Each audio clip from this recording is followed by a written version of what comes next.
Hello everyone and welcome back to my channel. In today's video, I will be giving an overview of 6 different Jewish languages which are spoken by Jews from different parts of the world. I'm sure everyone is surely thinking of Hebrew. That is the language of the Torah after all. But have you ever heard of Karaim? What about Ladino? If you haven't, don't fret because I am here to give you the rundown of 6 Jewish languages. Let's start. The first language I will be speaking about is one you've surely heard of if you've seen my previous videos. I'm talking about Hebrew, the official language of Israel and the language of the Torah. The first records of written Hebrew are said to be from 10th century BCE. According to some sources, Hebrew was said to be the oldest language in the world, but some argue that it is Arabic or Sumerian. It was spoken by the Israelites and used in daily life. In 200 CE, the Hebrew language died out as a spoken language, and Jews communicated using Aramaic, Greek, and Arabic. Hebrew was still used for Torah studies though, and was used for this purpose by all Jews. Hebrew was revived by an initiator, Eliezer ben Yehuda, in the 19th century. That's when modern Hebrew came to be, as opposed to ancient Hebrew, which is what the Torah is written in, and was studied all these years. This revival came with a flood of Zionism, national pride, and Hebrew began being used in schools, newspapers, and in daily communication. Hebrew became the official language of the State of Israel in 1948 when the state was established.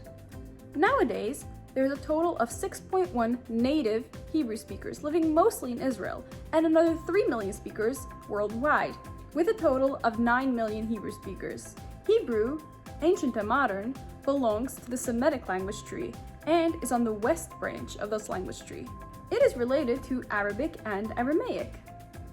Like many of the Semitic languages, the alphabet contains no vowels and only consonants. Instead, accent marks called nikudim are used to determine how a word is pronounced. How does one greet someone in Hebrew? Shalom, hello. How are you? Ma shlomcha, or Ma shlomech.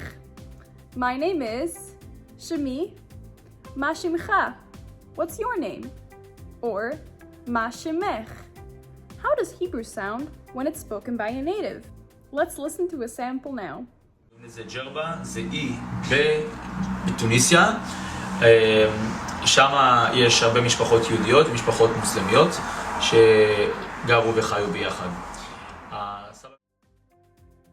Language 2 is my personal favorite, as it is my mother tongue. This language is Yiddish, a language spoken by Ashkenazi Jews in the United States, Canada, across several European countries, and Israel. Yiddish is a Germanic language, closely related to German, Dutch, and Luxembourgish. Yiddish was first developed in the Rhine Valley, Germany in the 9th century CE. Jews had immigrated over to Central Europe and formed their own language, using the language that was spoken around them, Low German, and mixing it with a language they already knew, Hebrew. They began writing these new Germanic words using the alphabet they could already write in, making Yiddish the only Germanic language not to use the Latin alphabet. Instead, Yiddish is written using the Hebrew alphabet. Throughout the years, words from various Slavic and Latin languages blended in as Jews spread across Europe, taking the language with them. This made Yiddish the melting pot it still is today. The first written text found in Yiddish was from the year 1272, and it was written on the cover of a marzor, a prayer book used on Jewish holidays. Throughout the 1300s and 1400s, poems and songs were written in Yiddish, and with the establishment of the printing press in the 1500s, the spreading of Yiddish language, stories and poems exploded. The Western Yiddish dialect took a dive in the 18th century as the speakers of this dialect integrated into German life and used German as their primary language. Meanwhile, the Eastern Yiddish dialect flourished, being used by Jews all across Europe in their everyday life. They taught their children Yiddish, taught in Yiddish, sang in Yiddish, and read in Yiddish. Yiddish hit its peak in the late 1930s, having 11 million speakers. This number plunged to 5.9 million by 1945. This is because of the Holocaust, which claimed the lives of 6 million Jews living in Europe, 85% of which were Yiddish speakers. The language has only dwindled further down since this tragedy. Now, only 1.5 million Yiddish speakers remain, as it is getting less and less common to teach the language to the younger generations, and the European generation that brought the language to America and Israel post-Holocaust has mostly gone. Since Yiddish doesn't have its own country where it is the official language, it's common for Yiddish-speaking Jews to assimilate and only pass on the language of the country they live in for practical reasons. Nowadays, it's mostly spoken by Hasidic and Haredi Jews in communities where it is the primary language. Yiddish is an endangered language, and many measures are taken to preserve it so it won't vanish. How does one introduce oneself in Yiddish? Hello, Agitun. How are you? Was machst du? My name is. Mein Numen is. What's your name? Wieso heißt du? Usually, when I'm making one of these introductory into a language video, I include a short audio from a native speaker speaking the language, so you can familiarize yourself with the tone and sound of the language. But this time, since I'm a native speaker of the language, there's no point in me playing an audio, I can just speak. Yiddish is sicher mijn beliebste Sprache. En ich freue mich sehr, dass ich kann machen Videos von Eng, in der Sprache auch. En ich habe sehr lieb zu können hören von Eng, was ich trachten von den Videos, in auch von Menschen, was probieren sich zu lernen Yiddish, in sie haben nicht eine Plätze, was gibt Möglichkeiten, sie können lernen. Also kommen sie in meinen Kanal, sie können sich lernen davon. Und ich freue mich sehr, sie sind eine von den Menschen, die nicht Jiddisch aussterben.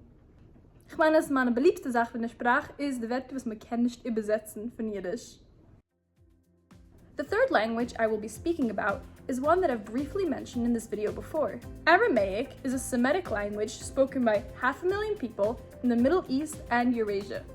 It began in the 11,000s BCE and was spoken by the Aramaean people around the Tigris Valley.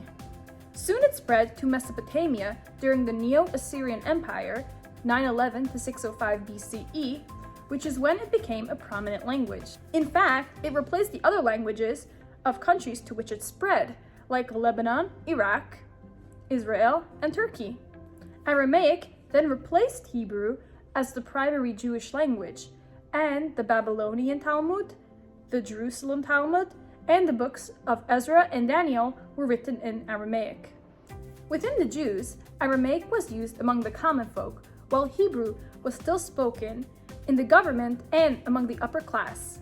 Aramaic was also said to be the language of Jesus, making it a culturally significant language for Christians as well. Aramaic was slowly lost to Arabic in around 650 CE. Aramaic then split into Western and Eastern varieties. Western dialects include Nabatean, Palmyrene, Palestinian Christian, and Judeo Arabic. You can still hear Western Aramaic being spoken in some villages in Syria. Some dialects of East Aramaic are Mandaean, Eastern Neo-Assyrian, Syriac, and the dialect of the Babylonian Talmud. Syriac has a strong historical significance due to the vast amount of literature written in this dialect between the 3rd and 7th centuries. Nowadays, East Syriac is still spoken by some Jacobite and Nestorian Christians in the Middle East. Neo-Aramaic is still passed on as a first language in groups of Mizrahi Jews, Assyrians, and Mandaeans in the Middle East. The earliest records of Aramaic were written using the Phoenician alphabet. This later morphed into the Aramaic alphabet, which is still used for Aramaic and Hebrew today. Here's a short audio so you can hear what Aramaic sounds like. صادق ولان ورحمة وحنونو من مريو نبعي مريم رحمونو راحم علينو عادارين تشبحتو توديثو هدرو قولوسو رمرومو طوبض لوبوطيل. Up next is the near extinct Turkic language by the name Karaim. Karaim is not as known of a language as Yiddish or Hebrew, so let me start explaining from the beginning. Karaim is spoken by Karaite Jews who come from the Kipchak tribe and migrated to Crimea in the 8th century. These Jews reject all oral Torah law and accept only the written Torah that was given to Moses by God on Mount Sinai. This means that any law passed by rabbis since is not practiced by them. Let me give an example. It says in the Torah that one may not light or extinguish fire on the Sabbath.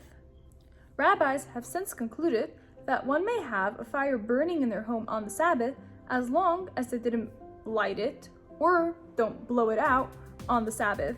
Karaim Jews reject this reasoning and wouldn't have a flame or nowadays light bulb running in their home on the Sabbath. The Karaim split into 3 groups and settled in Crimea, present-day Ukraine, Galicia, present-day Poland, and Trakai, Lithuania. Toward the end of the 17th century, there were around 30 Karaim communities throughout Eastern Europe. The number dropped over the next few centuries due to war and the Soviet Union regime.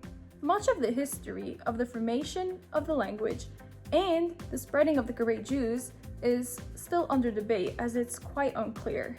Nowadays, there's an estimated 80 Karaim speakers left, mostly in Karaim communities in Ukraine and Lithuania. Karaim is written using 3 alphabets: Latin alphabet in Lithuania and Poland, the Cyrillic alphabet in Russia and Ukraine, and the Hebrew alphabet in Israel. What does this language sound like when it's spoken?